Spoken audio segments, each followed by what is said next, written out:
Welcome back, everyone. Today we are going to read Chapter 3 of The Great Gatsby. There was music from my neighbor's house through the summer nights.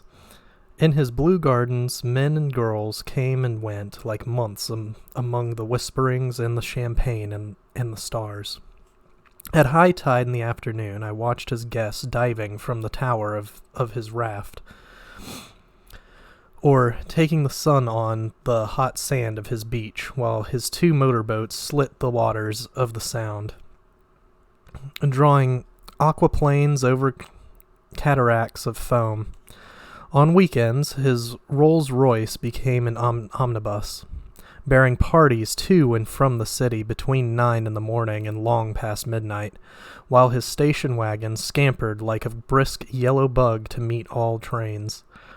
And on Mondays, 8 servants, including an extra gardener, toiled all day with mops and scrubbing brushes and hammers and garden shears, repairing the ravages of the night before.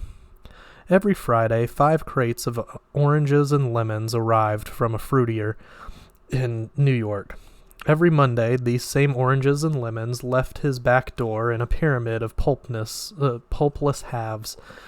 There was a machine in the kitchen which could extract the juice of 200 oranges in half an hour, if a little button was pressed 200 times by a butler's thumb. At least once a fortnight, a corps of caterers came down with several hundred feet of canvas and enough colored lights to make a Christmas tree of Gatsby's enormous garden. On buffet tables, garnished with glistening hors d'oeuvres, spiced baked hams crowded against salads of harlequin designs and pastry pigs and turkeys bewitched to a dark gold. In the main hall, a bar with a real brass rail was set up and stocked with gins and liquors and with cordials, so long forgotten that most of his female guests were too young to know one from another. By 7 o'clock, the orchestra has arrived. No thin 5-piece affair, but a whole pitiful of oboes and trombones and saxophones and viols and cornets and piccolos and low and high drums. The last swimmers have come in from the beach now and are dressing upstairs.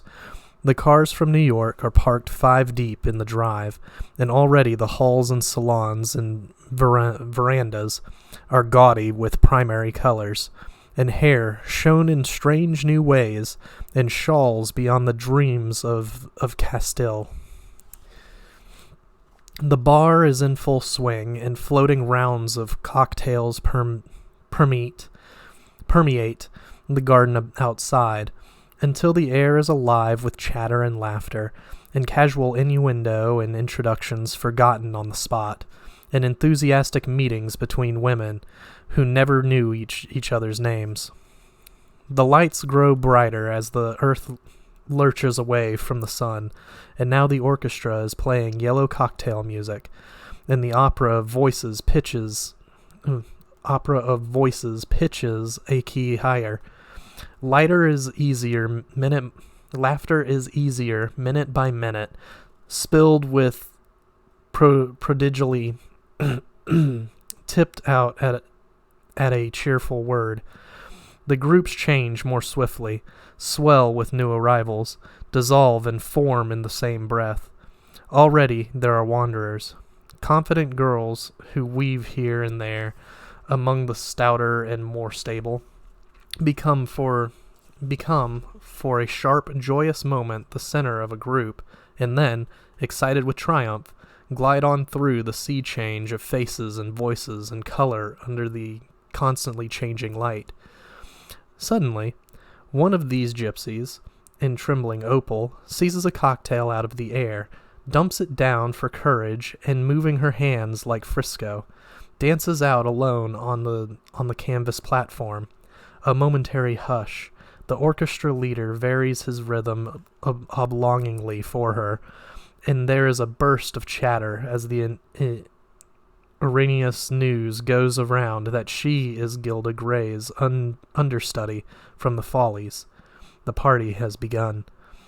I believe that on the first night I went to Gatsby's house, I was one of the few guests who had actually been invited. People were not invited. They went there. They got into automobiles which bore them out to Long Island, and somehow they ended up at Gatsby's door. Once there, they were introduced by somebody who knew Gatsby, and after that they conducted themselves according to the rules of behavior associated with amusement parks. Sometimes they came and went without having met Gatsby at all. Came for the party with a simplicity of heart that was its own ticket of admission. I had been actually invited. A chauffeur in a uniform of robin's egg blue crossed my lawn early that Saturday morning, with a surprisingly formal note from his employer. The honor would be entirely Gatsby's, it said, if I would attend his little party that night. He had seen me several times and had intended to call on me long before, but a peculiar combination of circumstances had prevented it. Signed, J. Gatsby, in a majestic hand.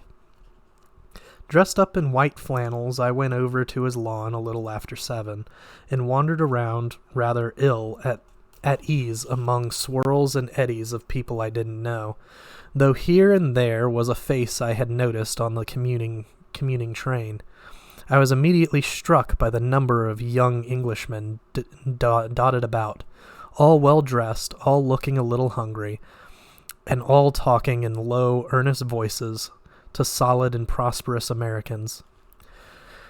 I was sure that they were selling something, bonds or insurance or automobiles.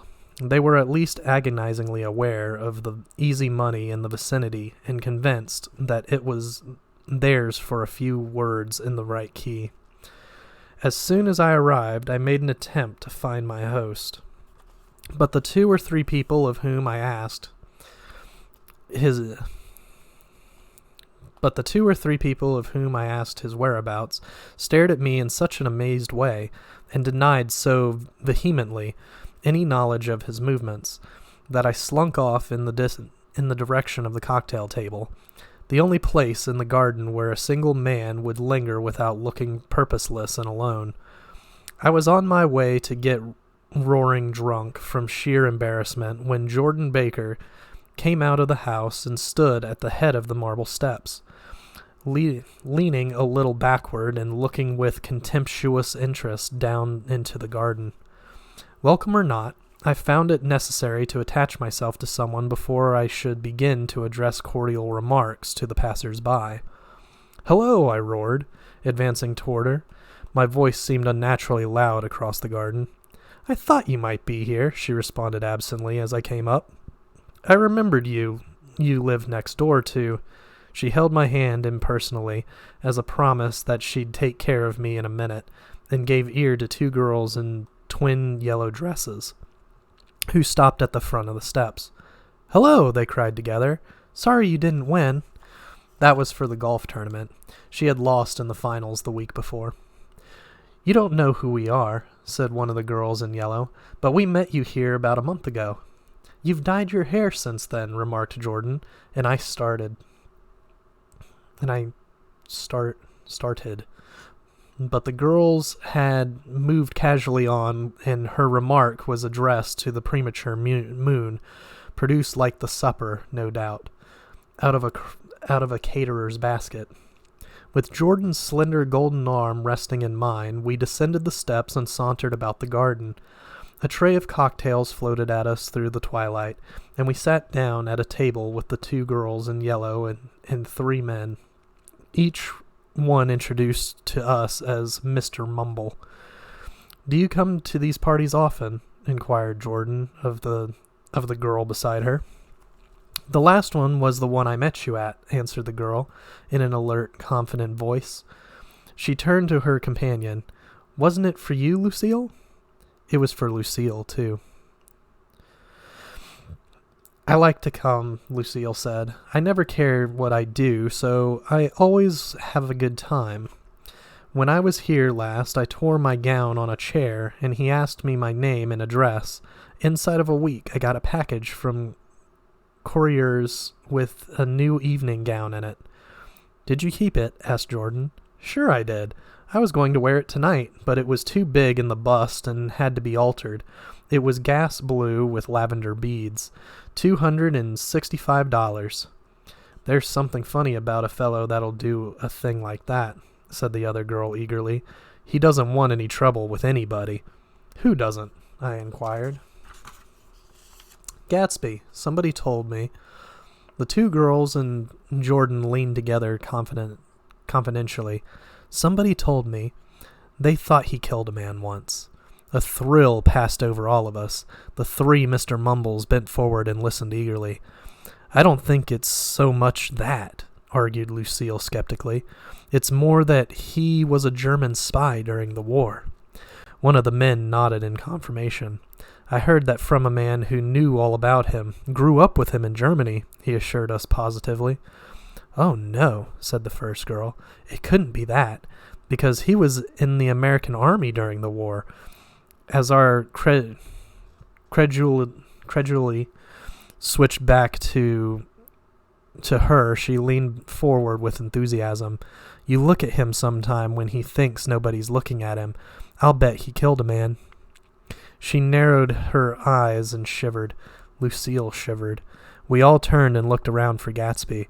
It was testimony to the romantic speculation he inspired that there were whispers about him from those who had found little that it was necessary to whisper about in this world. The first supper, there would be another one after midnight, was now being served, and Jordan invited me to join her own party, who were spread around a table on the other side of the garden. There were 3 married couples and Jordan's escort, a persistent undergraduate given to violent innuendo, and obviously under the impression that sooner or later Jordan was going to yield him up her person to a greater or lesser degree. Instead of rambling, this party had preserved a dignified homogeneity and assumed itself the function of representing the staid nobility of the countryside. East Egg condescending to West Egg, and carefully on guard against its spectroscopic gaiety. "Let's get out," whispered Jordan, after a somehow wasteful and inappropriate half-hour. "This is much too polite for me." We got up, and she explained that we were going to find the host. I had never met him, she said, and it was making me uneasy. The undergraduate nodded in a cynical, melancholy way. The bar, where we glanced first, was crowded, but Gatsby was not there. She couldn't find him from the top of the steps, and he wasn't on the veranda. On a chance, we tried an important-looking door and walked into a high Gothic library, paneled with carved English oak and probably transported complete from some ruin overseas. A stout middle-aged man with enormous owl-eyed spectacles was sitting somewhere drunk on the edge of a great table, staring with unsteady concentration at the shelves of books. As we entered, he wheeled excitedly around and examined Jordan from head to foot. "What do you think?" he demanded impetuously. "About what?" He waved his hand toward the bookshelves. "About that. As a matter of fact, you needn't bother to ascertain. I ascertained. They're real." "The books?" He nodded. "Absolutely real. Have pages and everything. I thought they'd be a nice, durable cardboard. Matter of fact, they're absolutely real. Pages and... Here, let me show you." Taking our skepticism for granted, he rushed to the bookcases and returned with Volume 1 of the Stoddard Lectures. "See," he cried triumphantly. "It's a bona fide piece of printed matter. It fooled me. This fellow's a regular Belasco. It's a triumph. What thoroughness. What realism. Knew when to stop. Knew when to stop, too. Didn't cut the pages. But what do you want? What do you expect?" He snatched the book from me and replaced it hastily on its shelf, muttering that if one brick was removed, the whole library was liable to collapse. "Who brought you?" he demanded. "Or did you just come?" "I was brought." Most people were brought. Jordan looked at him alertly, cheerfully, without answering. I was brought by a woman named Roosevelt, he continued. Miss Claude Roosevelt. Do you know her? I met her somewhere last night. I've been drunk for about a week now, and I thought it might sober me up to sit in the library. Has it? A little bit, I think. I can't tell yet. I've only been here an hour. Did I tell you about the books? They're real. You told us. We shook hands with him gravely and went back outdoors. There was dancing now on the canvas in the garden.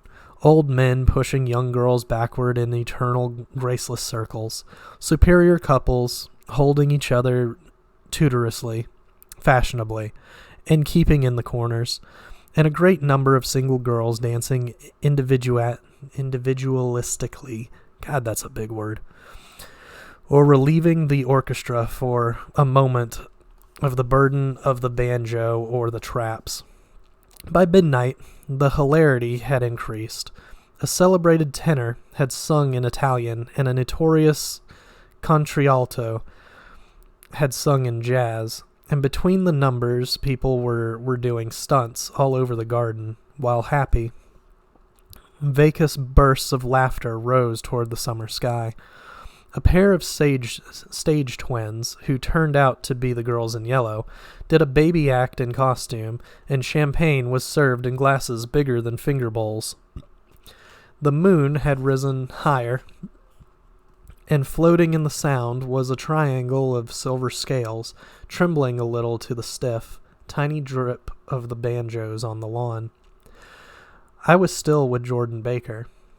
We were sitting at a table with a man of about my age and a rowdy little girl, who gave way upon the slightest provocation to uncontrollable laughter. I was enjoying myself now. I had taken 2 finger bowls of champagne, and the scene had changed before my eyes into something significant, elemental, and profound. At a lull in the entertainment, the man looked at me and smiled. "Your face is familiar," he said politely. "Weren't you in the 3rd Division during the war?" "Why, yes. I was in the 9th Machine Gun Battalion. I was in the 7th Infantry until June 1918. I knew I'd seen you somewhere before." We talked for a moment about some wet, gray little villages in France. Evidently, he lived in this vicinity, for he told me that he had just bought a hydroplane and was going to try it out in the morning. "Want to go with me, old sport? Just near the shore along the Sound? What time?" "Any time that suits you best." It was on the tip of my tongue to ask his name when Jordan looked around and smiled. "Having a gay time now?" she inquired. "Much better." I turned again to my new acquaintance. "This is an unusual party for me. I haven't even seen the host. I live over there." I waved my hand at the invisible hedge in the distance. "And this man Gatsby sent over his chauffeur with an invitation." For a moment he looked at me as if he failed to understand. "I'm Gatsby," he said suddenly. "What?" I exclaimed. "Oh, I beg your pardon. I thought you knew, old sport. I'm afraid I'm not a very good host." He smiled understandingly, much more than understandingly. It was one of those rare smiles with a quality of eternal reassurance in it that you may come across 4 or 5 times in life.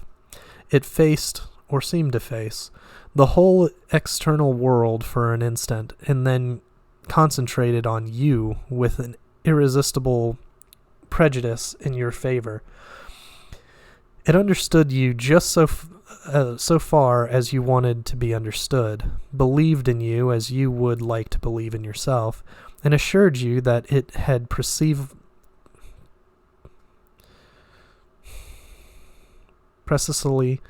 the impression of you that, at your best, you hope to convey.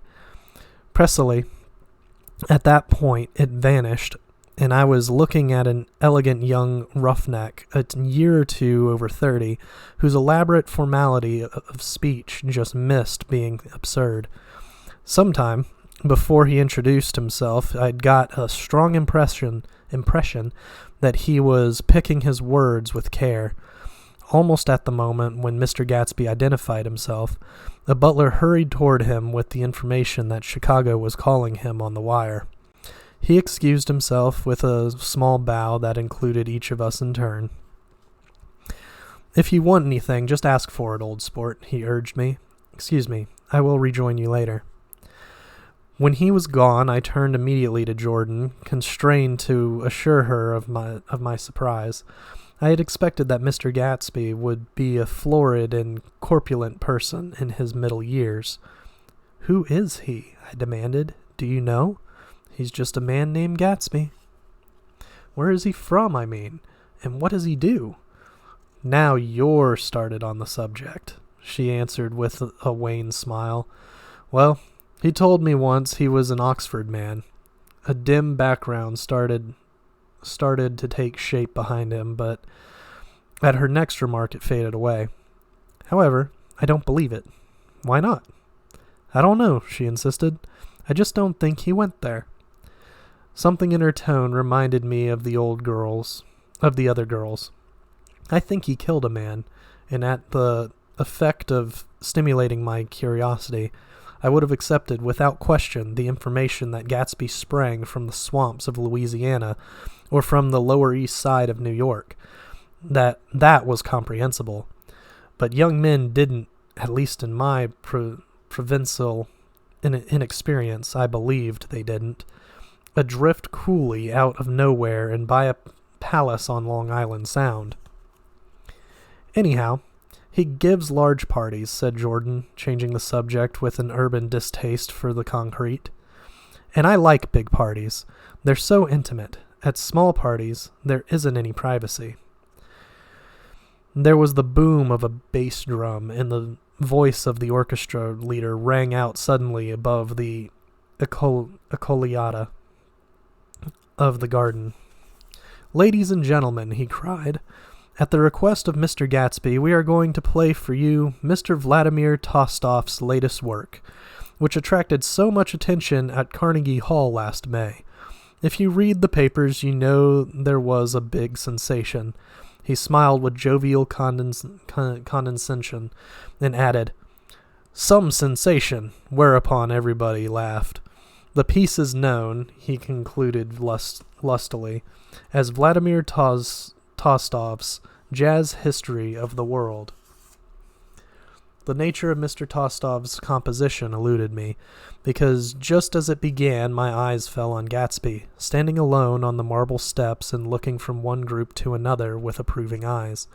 His tanned skin was drawn attractively tight on his face, and his short hair looked as though it were trimmed every day. I could see nothing sinister about him. I wonder if the fact that he was not drinking helped to set him off from his guests. For it seemed to me that he grew more correct as the fraternal hilarity increased. When the Jazz History of the World was over, girls were putting their heads on men's shoulders in a puppyish convivial way. Girls were swooning backward playfully into men's arms, even into groups, knowing that someone would arrest their falls. But no one swooned backward on Gatsby, and no French bob touched Gatsby's shoulder, and no singing quarters were formed with Gatsby's head for one link. "I beg your pardon," Gatsby's butler was suddenly standing beside us. "Miss Baker?" he inquired. "I beg your pardon, but Mr. Gatsby would like to speak to you alone." "With me?" she exclaimed in surprise. "Yes, madam."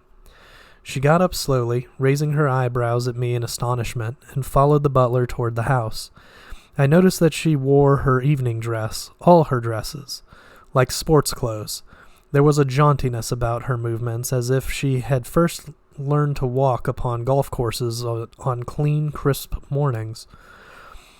I was alone, and it was almost 2. For some time confused and intriguing sounds had issued from a long, many-windowed room which overhung the terrace. Eluding Jordan's undergraduate, who was now engaged in an obstetrical conversation with 2 chorus girls, and who implored me to join him, I went inside. The large room was full of people. One of the girls in yellow was playing the piano, and beside her stood a tall, red-haired young lady from a famous chorus, engaged in song.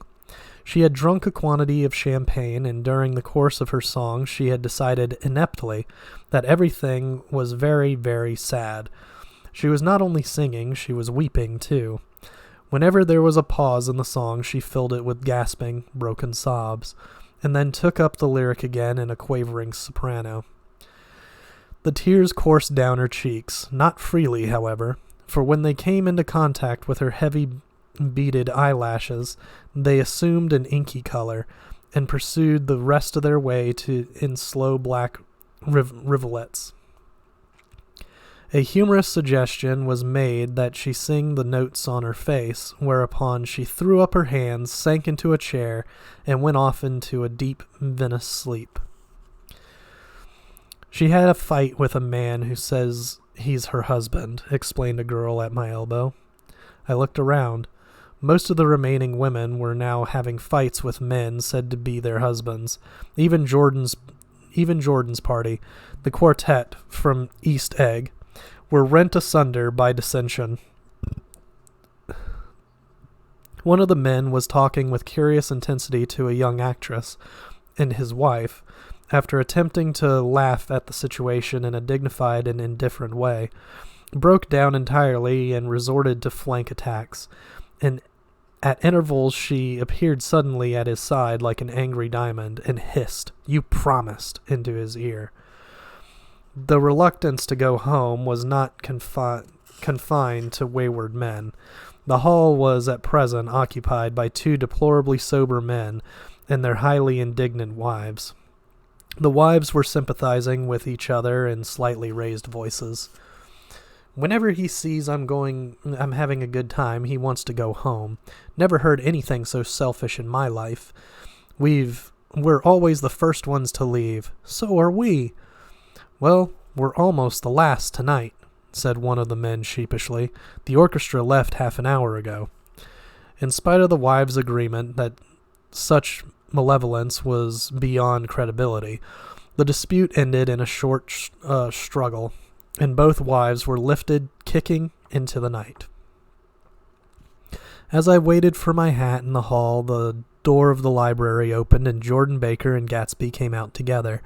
He was saying some last word to her, but the eagerness in his manner tightened abruptly into formality as several people approached him to say goodbye.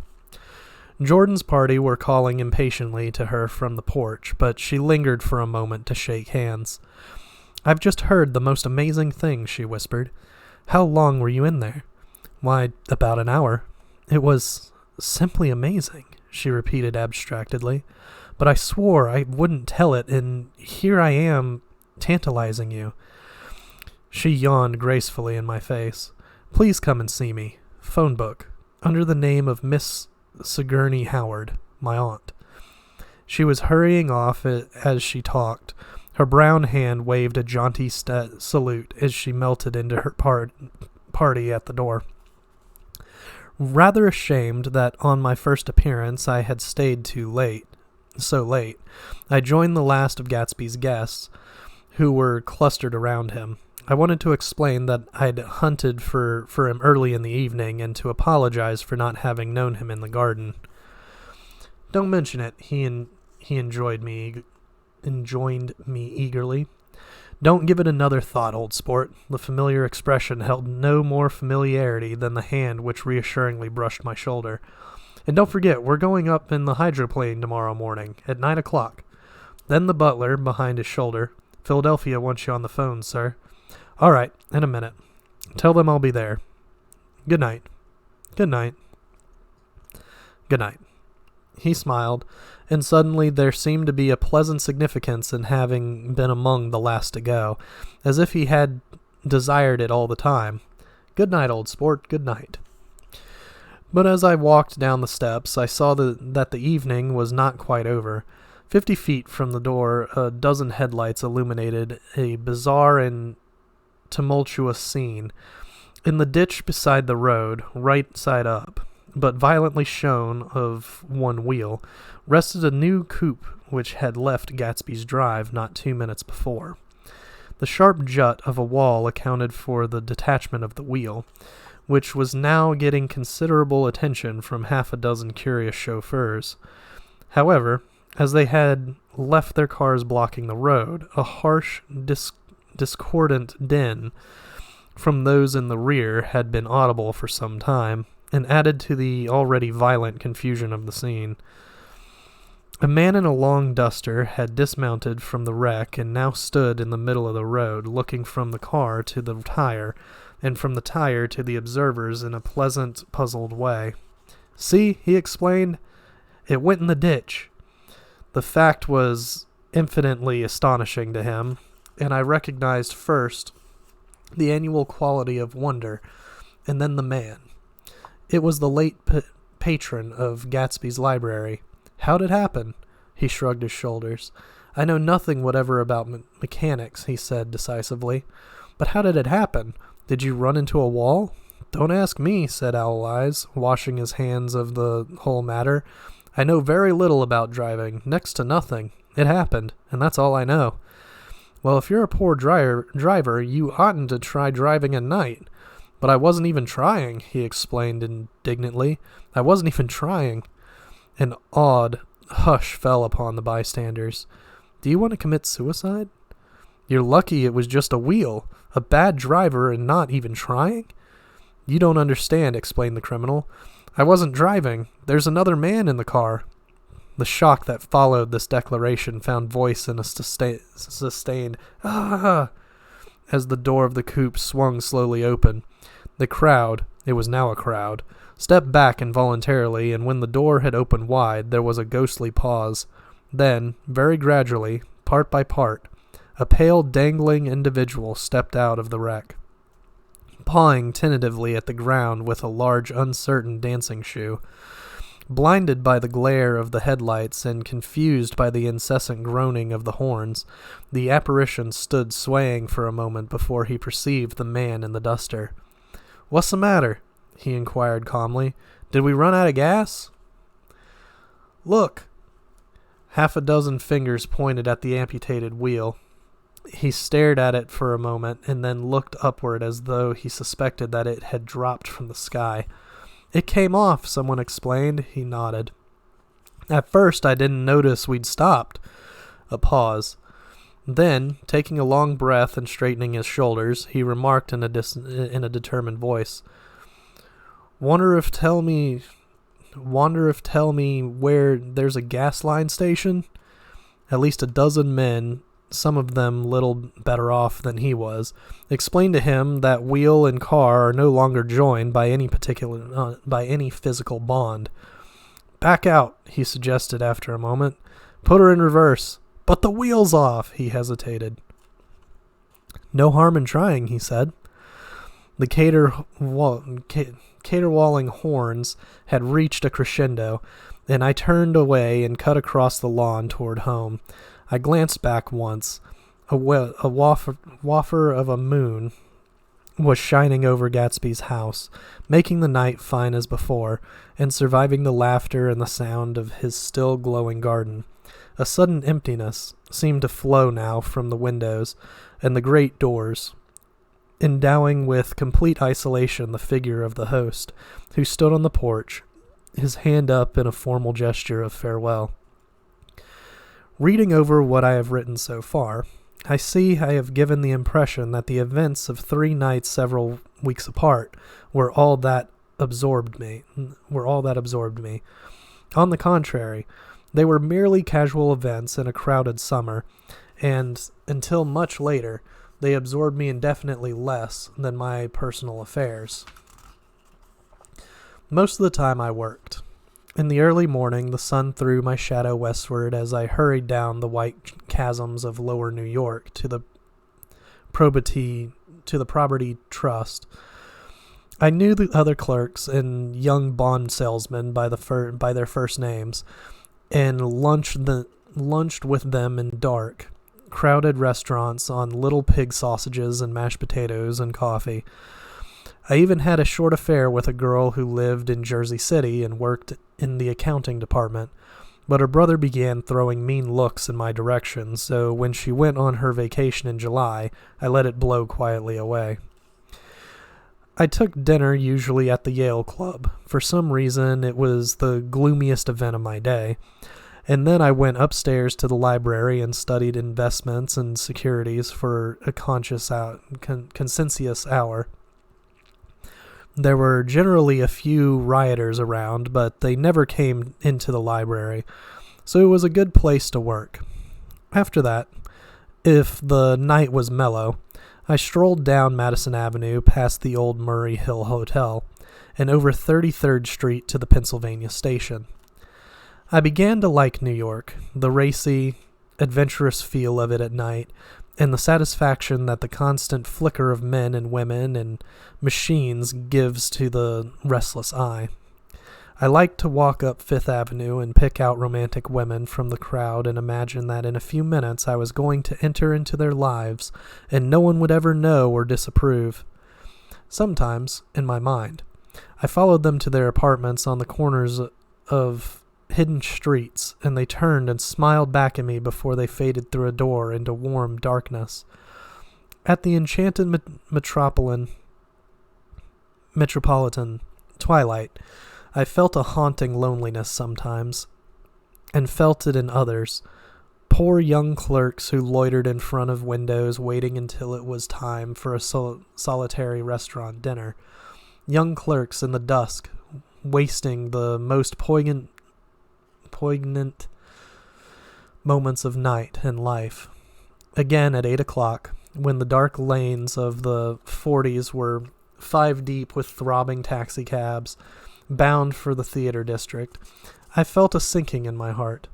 Forms leaned together in the taxis as they waited, and voices sang, and there was laughter from unheard jokes, and lighted cigarettes outlined unintelligible gestures inside. Imagining that I, too, was hurrying toward gaiety and sharing their intimate excitement, I wished them well. For a while I lost sight of Jordan Baker, and then in midsummer I found her again. At first I was flattered to go places with her because she was a golf champion and everyone knew her name. Then it was something more. I wasn't actually in love, but I felt a sort of tender curiosity.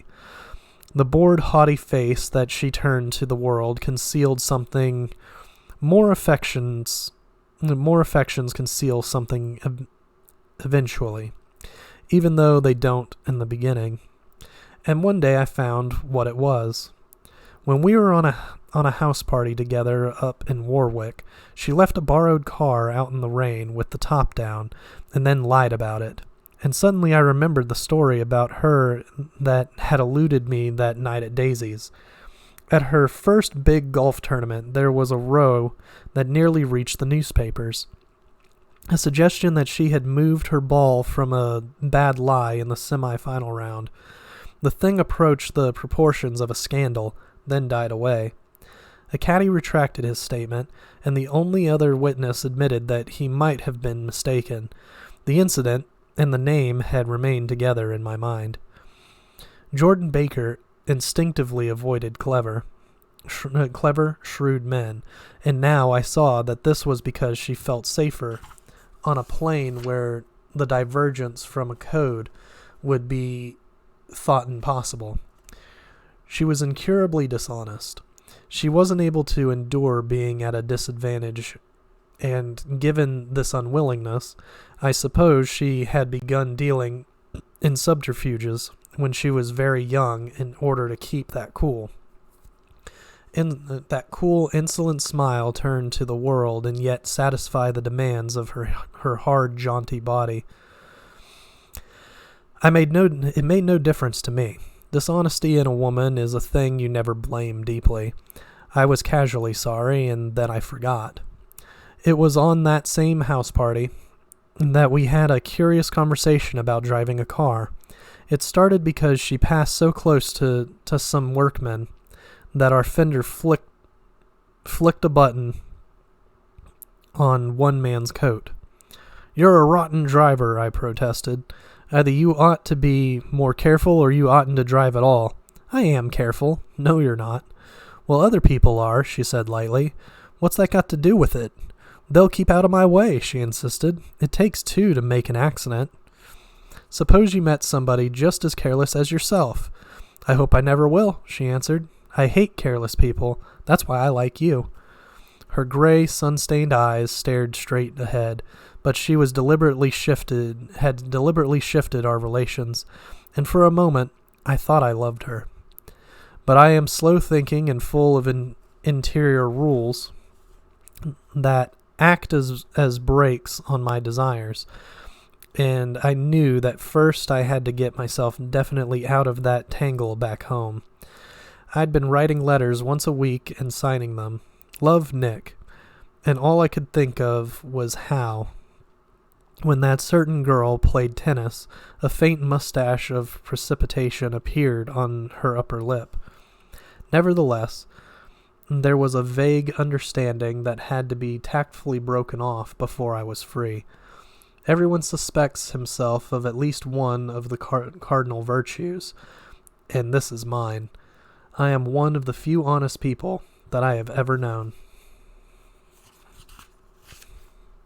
Alright, and that's chapter 3. Next week, we'll read chapter 4.